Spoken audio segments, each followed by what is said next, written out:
एक ही रहता है कि अपने आप को जाने, तर्कशील बने, साइंटिफिक टेम्परामेंट को आप उसका विकसित करें अपने अंदर और रैशनैलिटी की तरफ बढ़ें, मतलब कि आपको तर्क करना आना चाहिए। तो आज महात्मा गौतम बुद्ध जी के जन्म उपलक्ष्य पे मैं सभी आपके ऑडियंस को, सभी जम्मू वासियों को बहुत बहुत शुभकामनाएं देना चाहता हूं। बहुत बहुत मुबारक का दिन है, क्योंकि बाबा साहिब की कुर्बानियों को याद करें और याद करें कि भगवान बुद्ध की तरफ बाबा साहब हमको क्यों लेके जाना चाहते थे। अगर आप भूल गए हैं तो आज आप ज़रूर सोचें। और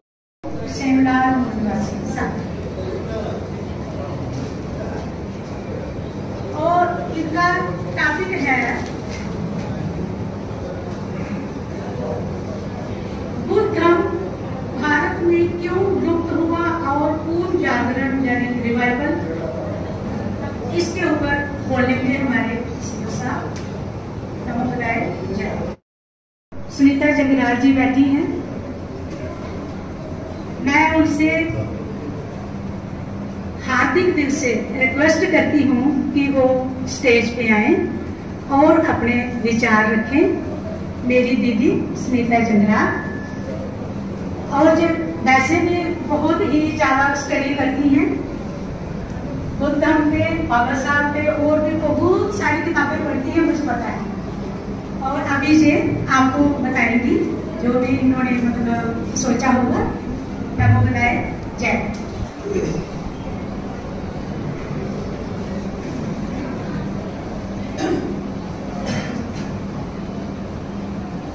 आज दशमेश नगर यहाँ पे टिकियाना में बुद्ध जयंती मनाई जा रही है। सर, बुद्ध जयंती के उपलक्ष्य पर कोई जनता को कोई मैसेज या संदेश देना चाहो?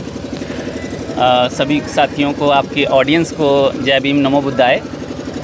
संदेश एक ही है जो कि मैं हर बार जब भी आपसे मुलाकात होती है तो संदेश मेरा एक ही रहता है कि अपने आप को जाने, तर्कशील बने, साइंटिफिक टेम्परामेंट को आप उसका विकसित करें अपने अंदर और रैशनैलिटी की तरफ बढ़ें, मतलब कि आपको तर्क करना आना चाहिए। तो आज महात्मा गौतम बुद्ध जी के जन्म उपलक्ष्य पे मैं सभी आपके ऑडियंस को, सभी जम्मू वासियों को बहुत बहुत शुभकामनाएं देना चाहता हूं। बहुत बहुत मुबारक का दिन है, क्योंकि ऐसा एक जो क्रांति सूर्य है, एक सोर्स ऑफ इंस्पिरेशन जो है हमारे भारत में मतलब भारत में वो बुद्ध बनते हैं। वो हालांकि उनका जन्म तो नेपाल में हुआ, लुम्बिनी में, लेकिन असल में वो बुद्ध जो बने वो यहाँ हमारे भारत में बने। और हमारा ये हमारे लिए बहुत ही एक क्या कह सकते हैं कि एक कि उन्होंने जो अपनी जो सोच, अपनी जो विचार, जो उन्होंने अपना पूरे जीवन का जो निष्कर्ष निचोड़ जो हम लोगों को दिया, उसमें उन्होंने यही कहा कि पहले तो खुद को पहचानिए। यहाँ पर हर बंदा जो है, देखिए, एक यूटोपियन दुनिया में रह रहा है, रहस्यवादी दुनिया में रह रहा है, स्वर्ग नर्क में रह रहा है। लेकिन गौतम बुद्ध ये कहते हैं कि आपको इन सब प्रपंचों से, ये जो यूटोपियन वर्ल्ड है, उससे बाहर निकलकर रैशनैलिटी में आना होगा। There is no world like नर्क, स्वर्ग, ये ऐसा कुछ भी नहीं है। जो कुछ भी है यहाँ पर भी है। अगर यहाँ पर मतलब कि हर बंदा परेशान है, हर बंदा परेशान है। और मतलब कि क्या बोलते हैं कि हर बंदा वो जितनी भी उसकी ग्रीवियंसेस है वो फेस कर रहा है, तमाम तरह की। किसी भी बंदे से आप पूछ लीजिए, चाहे वो अमीर बंदा हो, चाहे वो गरीब बंदा हो, आप उसको पूछेंगे ना कि भाई आप सुखी हैं, वो बोलेगा नहीं यार, मेरे को ये प्रॉब्लम है, मेरे को ये प्रॉब्लम है, मेरा बेटा बीमार है, मेरे को फाइनेंशियल ये प्रॉब्लम आ रही है, मेरे को यहाँ पर मेरे ये चीज़ें हैं, मतलब अलग अलग तरह की जो चीज़ें फाइनेंशियल ट्रांजैक्शन में प्रॉब्लम आ रही है। गरीबों को आप पूछ लीजिए, उनको देखेंगे कि भाई गरीबी से, बीमारी से बंदा मर रहा है। तो तमाम तरह के जो भी बंदे से आप बात कर लो, स्टूडेंट से बात कर लो, उसको सिलेबस कवर नहीं हो रहा, हर बंदा सफरिंग कर रहा है। तो गौतम बुद्ध भी यही कहते थे कि जिस भी बंदे से आप पूछो वो यही, जो भी बंदे को आप सवाल करेंगे तो हर बंदा जो सफरिंग कर रहा है, तो वहाँ पर गौतम बुद्ध ये कहते हैं कि हर बंदा अगर दुखी है तो दुख का एक कारण है, तो अगर उसका कारण है तो उसका निवारण भी हो सकता है। तो ये निवारण है, तो उसके लिए उन्होंने मार्ग दिया हुआ है, अष्टांगिक मार्ग दिया हुआ है, उसमें 8 फोल्ड पाथ्स दिए हुए हैं। उन 8 फोल्ड पाथ्स के ऊपर अगर आप जाओगे तो जितना भी आपको सुख है, दुख है, इन सब चीज़ों से आप बाहर निकल सकते हो। जो सुख है वो भी थोड़े लिमिट के लिए होता है, दुख भी थोड़ी लिमिट के लिए होता है, लेकिन आप इन सब चीज़ों से बाहर निकलें कि किस तरह से सुख में आपको ज़्यादा मतलब कि आप इतने ज़्यादा एक्साइटेड ना हो। तो तमाम तरह की चीज़ें, स्टेबिलिटी जो है वो बुद्ध दिखाते हैं। और मैं तो चाहूँगा कि हमारा खासकर यूथ जो है, युवा जो है, हमारे लोग जो हैं, चाहे वो किसी भी जाति से, किसी भी धर्म से बिलोंग करते हैं, आपको रैशनैलिटी की तरफ जाना चाहिए, साइंटिफिक टेम्परामेंट पैदा करना चाहिए और बुद्ध के विचार जो हैं, 8 फोल्ड पाथ जो उन्होंने दिए हुए हैं हमारे समाज को, उसके ऊपर चलने की कोशिश करें। और यही संदेश मैं सभी को देना चाहता हूँ। धन्यवाद सर। आज डिगियाना दशमेश नगर में बुद्ध जयंती मनाई जा रही है, तो बुद्ध जयंती के उपलक्ष्य पर कोई जनता को मैसेज देना चाहूँ। जय भीम, नमो बुद्धाय। मैं डॉक्टर राकेश छत्री। बुद्ध जयंती के, महात्मा बुद्ध की जयंती के उपलक्ष्य पे मैं आप सबको सबसे पहले तो मुबारकबाद पेश करता हूँ। और मैं मुबारकबाद पेश करता हूँ सम्राट अशोक बुद्ध विहार, जिन्होंने इतना अच्छा कॉम्प्लेक्स डेवलप किया है। यहाँ जो श्रद्धालु हैं, जो भगवान बुद्ध को मानने वाले हैं, वो आके अपने विचार रख सकते हैं, भगवान बुद्ध को अपने जो पुष्प सुमन है वो पेश कर सकते हैं। तो मैं बहुत बहुत आभार और धन्यवाद करता हूँ पूरी सम्राट अशोक बुद्ध विहार की कमेटी को, जिन्होंने इतना अच्छा स्ट्रक्चर जो यहाँ पे डेवलप किया है। दूसरी चीज़, आज भगवान बुद्ध की जयंती है और भगवान बुद्ध की जयंती जो है वो एक अवसर है हम लोगों के लिए, एक तो भगवान बुद्ध को याद करने का और दूसरा ये याद करने का कि बाबा साहिब भगवान बुद्ध की शरण में क्यों गए। आखिर ऐसा क्या हुआ कि बाबा साहिब ने सब धर्मों को छोड़कर भगवान बुद्ध का धर्म जो है वो अपनाया। एक बड़ा कारण था कि भगवान बुद्ध जो हैं वो रैशनल हैं, साइंटिफिक हैं। उसमें आपको पखंडवाद नहीं मिलता, उसमें आपको वर्णाश्रम नहीं मिलता, उसमें आपको जात पात नहीं मिलती, उसमें आपको छोटे बड़े का, स्त्री पुरुष का भेद नहीं मिलता, उसमें आपको साइंटिफिक अंडरस्टैंडिंग मिलती है जो कि समय के साथ बदल सकती है। उसमें कोई रिजिडिटी नहीं है।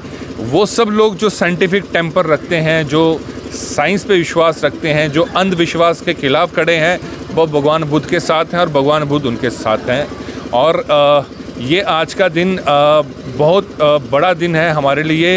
एक तो भगवान बुद्ध को याद करने का और दूसरा ये याद करने का कि बाबा साहिब ने अपनी ज़िंदगी जो है वो समाज के लिए, वो महिलाओं के लिए, वो दबे कुचलों के लिए समर्पित कर दी। और उनकी ज़िंदगी का जो सबसे बड़ा लक्ष्य था वो था कि भारत को कैसे प्रबुद्ध भारत बनाया जाए, भारत में किस तरह से बुद्ध का विकास हो और हमारी बुद्धि का भी विकास हो।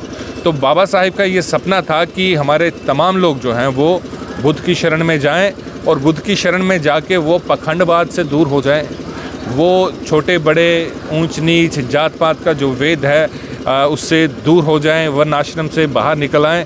तो मैं आप सबको एक तो मुबारकबाद देता हूँ आज के दिन की, और दूसरा मैं आप लोगों को एक दोबारा से याद दिलाना चाहता हूँ कि बाबा साहिब की कुर्बानियों को याद करें और याद करें कि भगवान बुद्ध की तरफ बाबा साहब हमको क्यों लेके जाना चाहते थे। अगर आप भूल गए हैं तो आज आप ज़रूर सोचें और भगवान बुद्ध के रास्ते पर चलें। शुक्रिया। नमो बुद्धाय। जय भीम।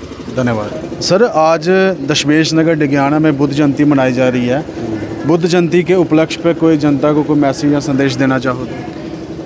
सबसे पहले तो वैसे मैं मुबारकबाद देना चाहूँगा कि आज की जो तथागत भगवान बुद्ध का जो आज सेलिब्रेशन जो मनाया जा रहा है इस अशोक विहार में, कि आप मैसेज की बात करें कि अगर हम इनके लिटरेचर को पढ़ें, जैसे अभी हम विचार सुन रहे थे कि दुनिया का अगर उस टाइम आप कह सकते हैं कि बाबा साहब अम्बेडकर दुनिया का सबसे पढ़ा लिखा इंसान जो है, अगर वो ऐसी सोच बना सकता है कि जो महात्मा जो बुद्ध के विचारों के ऊपर या इनकी जो एक धर्म के ऊपर उन्होंने लास्ट में आके ये अपनाया, इनको आप समझ सकते हैं कि जो महात्मा बुद्ध जो थे वो एक बहुत ही एक विचार आप कह सकते हो। जैसे उन्होंने बहुत सारी चीज़ों का खंडन किया है, जो बुरी कृतियां हैं उनका खंडन किया है, जो डंगोसलेबाजी है उनका खंडन किया है,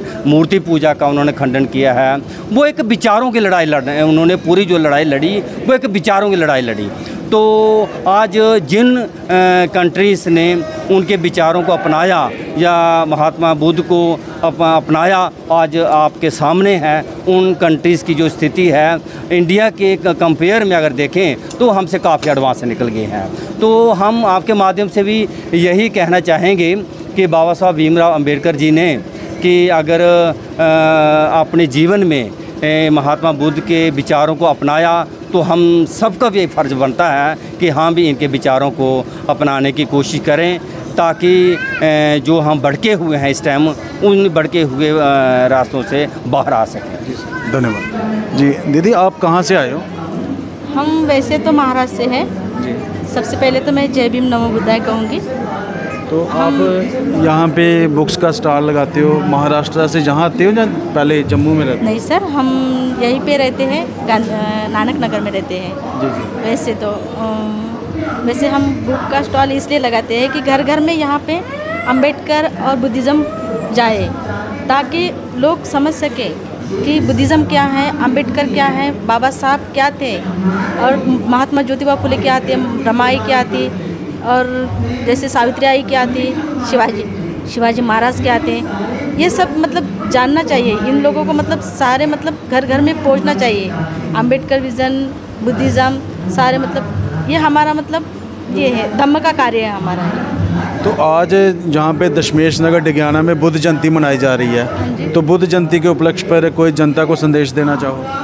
हाँ, मैं तो मतलब जैसे कि सबसे पहले तो मूल निवासी साहब का बहुत बहुत धन्यवाद कहूँगी, बहुत बहुत साधुवाद कहूँगी उनको, कि उन्होंने मतलब इतनी सारी जनता, इतनी सारी पब्लिक मतलब इकट्ठा किए हैं, उन्हीं की बदौलत है ये। आज उन्होंने संघ जोड़ा है, विहार करके उन्होंने संघ जोड़ा है यहाँ पे, तो उनको बहुत बहुत साधुवाद दूँगी मैं, और उनके प्रति मंगल कामना भी करूँगी, उनके वाइफ के प्रति भी। और सबको मतलब एक संदेश देना चाहती हूँ कि बुद्धिज़्म की तरफ मतलब सत्य है, सत्य बुद्ध ही सत्य है, बुद्ध ही शुद्ध है। हमारे मराठी में कहते हैं कि बुद्ध ही शुद्ध है। सब पापस्स करण कुशलस्स उपसंपदा सच्चित परियोदपनन ये तो बुद्धान शासन। ये होता है कि मतलब इसमें अगर जब भी हम कोई बोलते हैं ना, कोई अगर अदरवाइज़ बोलते हैं कि ये करो वो करो, तो हम नहीं सुनते।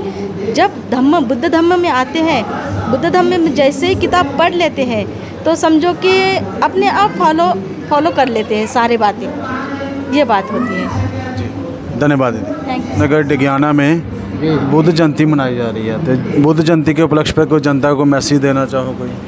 बहुत अच्छा है, आपका बहुत बहुत शुक्रिया कि आप हमारी बुद्ध जयंती के दिन, बुद्ध जयंती जो हम मना रहे हैं उसको कवर करने के लिए आए हैं। आपका बहुत बहुत धन्यवाद। बात यह है कि हम पिछले बार भी आज से 3-4 साल पहले से हम बुद्ध जयंती मनाते हैं। बुद्ध जयंती क्यों मनाते हैं? इसलिए मनाते हैं कि बाबा साहब डॉक्टर भीमराव अम्बेडकर जी ने लास्ट दम में ये कहा था कि मैं हिंदू पैदा हुआ हूँ, हिंदू धर्म में रहूँगा नहीं, मैं हिंदू धर्म में मरूँगा नहीं। तो इसी प्रकार बाबा साहब डॉक्टर भीमराव अम्बेडकर जी ने अपना बुद्ध धर्म को अख्तियार किया, तो उसके उपलक्ष्य में हम भी बुद्ध जयंती जो है हर साल मनाते हैं। और हम समाज को यही कहना चाहते हैं कि ये मनुवाद से अगर आपने छुटकारा डालना है तो हम पहला हमारा बुद्धि धर्म था, अब बुद्ध धर्म को हम कोई नया धर्म नहीं मान रहे हैं, ये हमारा पुराना धर्म है। हम सबको बुद्ध धर्म में आ जाना चाहिए। धन्यवाद। तो अपना वक्त बुद्धिज्म के ऊपर ज़्यादा लगाता, तो आज अनपढ़ करोड़ों की तादाद में बुद्ध धर्म में होते, तो आप बगैर जात के उन लोगों के वोट भी लेते और सबको वहाँ पार्लियामेंट में ये होते, तो वहाँ बुद्ध धर्म की बात करते, वहाँ वो रिजर्वेशन की बात करते। अभी तक जिन लोगों को आपने चुन के भेजा है वो किसी भी पार्टी के हो, उन्होंने बुद्ध धर्म की ना बात की है ना बाबा साहब की बात की है। लास्ट में आपको एक शेर सुनाते हुए शेर सुनाते हुए, बड़ा पुराना शेर है, जब मैं बड़ा जंग था ना, एक बात बोला करते थे कि वो शेर जंग के कहा हम भूले हुए, वो शेर है कि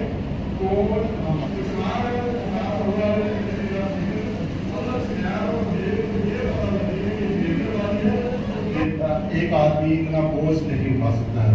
अगर कोई बैंक या इसको कमर्शियल बनाना होता या इसको कुछ ऐसा करना होता तो शायद बहुत कुछ बढ़ सकता है। इसको प्योरली हमने धार्मिक रखना है, इसको हमने एक धार्मिक जैसे बोधाचार्य की कमी है, हम सोच रहे थे बोता कहीं कमरे बन जाते, हम जंग लड़कों को कहीं बोताचारी बना देते। तो हमारी शादी ब्याह में एक दिन में 50 शादी हो जाती हैं, तो एक डॉक्टर साहब जाते हैं कि ये नहीं जा पाते हैं। तो अगर हम ऐसा कर लें तो ये हमारा और आपके बच्चों का फ्यूचर है। अदरवाइज हमारा जीवन हमने जितना करना था बाबा साहब की बदौलत हमने ले लिया।